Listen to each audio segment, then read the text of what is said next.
మట్టితో చేసిన చిన్న గుడిసె, మూలలో ఖాళీ కుండలు, చినిగిన చాప. సుధాముడు చినిగిన బట్టలతో నేలపై కూర్చున్నాడు. భార్య పక్కనే, చేతిలో ఒక ఖాళీ గిన్నె. ఇవి కుండలన్నీ ఖాళీగా ఉన్నాయి. ఇవాళ పిల్లలకివ్వడానికి కూడా ఏమీ లేదు. నేను బోధించాను, జపం చేశాను, కాని ఇంట్లో ఆకలి మాత్రం తగ్గడం లేదు. నిన్న నీ పాదాల కింద గడ్డి కూడా లేదు. నువ్వే బలహీనంగా కనిపిస్తున్నావు. నాకు బాధ నాకోసం కాదు, నీవు, పిల్లలు, మీ ముఖాలు చూస్తే గుండె పిండేస్తుంది. ఎవరైనా సహాయం చేస్తారా? మనకు తెలిసిన వాళ్ళు ఎవరున్నారు? ఉన్నాడు, ఎవరు? కృష్ణుడు. ద్వారకలో ఉన్న కృష్ణుడా? నువ్వు నిజంగా ఆయనను కలవగలవా? మేం చిన్నప్పటి స్నేహితులం, కానీ ఏ ముఖం పెట్టుకుని వెళ్ళాలి? స్నేహం ముఖం చూస్తుందా? నువ్వెళ్ళి చూడి. కనీసం మనసుకు ధైర్యం వస్తుంది. నేను అడగడానికి కాదు, ఆయనను చూడ్డానికే. అయితే నిర్ణయం తీసుకో. ఆలస్యం చేస్తే ఆకలి ఎక్కువ అవుతుంది. గుడిసె ముందు చిన్న మట్టి ప్రాంగణం. భార్య ఒక చిన్న గుడ్డ ముక్కలో కొద్దిగా పోహా కట్టి మూట చేస్తుంది. సుధాముడు చేతులు జోడించి చూస్తాడు. మన దగ్గరున్నదంతా ఇదే, కొద్దిగా అవల. ఇది కూడా తీసుకెళ్లాలా? నీకు, పిల్లలకు? నువ్వు కృష్ణుణ్ణి చూస్తావు కదా, ఖాళీ చేతులతో వెళ్లడం నాకు నచ్చదు. ఇది బహుమతి కాదు, మన పేదరికం గుర్తు. అయినా కృష్ణుడు మనసు చూస్తాడు, నీ భక్తి, నీ నిజం చూస్తాడు. అవును, ఆయన ముందు నిజం దాచలేం. మూట బిగిగా కట్టుకో, దారిలో చిందరవిందర కాకూడదు. నువ్వు ధైర్యంగా ఉండు, నేను తిరిగి వస్తాను. నువ్వు తిరిగి వచ్చాక ఈ గుడిసెకి కూడా నవ్వు తిరిగి రావాలి. కృష్ణుణ్ణి చూడగానే నా గుండెకు వెలుగు వస్తుంది. సుధాముడు మూటను భుజాన వేసుకుని తల వంచి గుడిసెను ఒక్కసారి చూసి బయల్దేరాడు.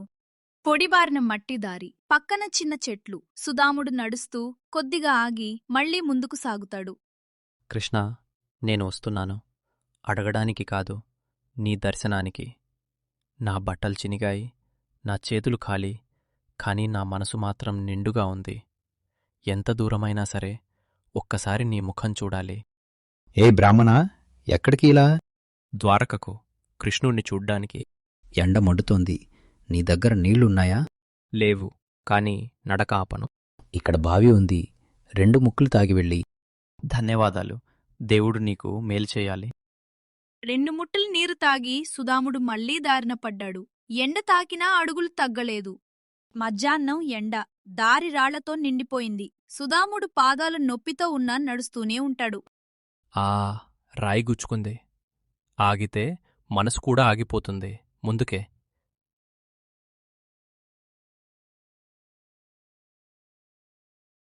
నీ పాదాలపై రక్తం కనిపిస్తోంది.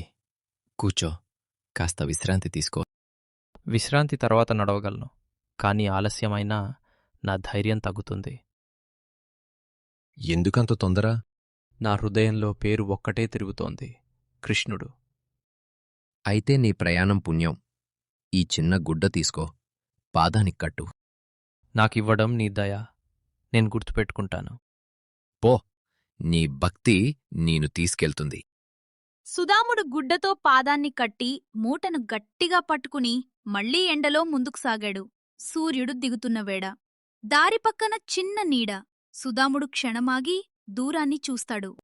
శరీరం అలసిపోయింది, కాని మనసు కాదు. గురుకులం రోజులు గుర్తొస్తున్నాయి. కృష్ణుడు నవ్వినప్పుడు ఏ బాధ ఉండేది కాదు. ఇప్పుడు నేను ఎలా కనిపిస్తానో ఆయన చూసి బాధపడతాడేమో. కాని స్నేహమంటే దూరం కాదు, స్థితి కాదు. బ్రాహ్మణా, రాత్రి పడిపోతోంది, ఎక్కడాగుతావు? ద్వారక దాకా వెళ్ళాలి, కనీసం నగర గోడలు కనిపించేంతవరకు. నీ కళ్ళలో ఆశ ఉంది, అది నిన్ను కాపాడుతుంది. ఆశ కాదు, భక్తి. అయితే పో, దేవుడు నీతోనే. రాత్రి మొదలు.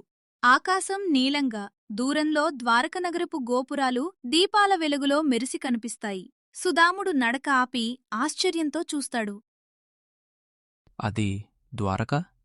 గోపురాలు నిజంగా మెరిసిపోతున్నాయి. కృష్ణ, నేను దగ్గరకొచ్చాను. నా చేతిలో ఈ చిన్న అవలమూట, నా హృదయంలో నీ పేరు. ఇప్పుడు భయం లేదు, సిగ్గులేదు, స్నేహం నాకు దారి చూపించింది.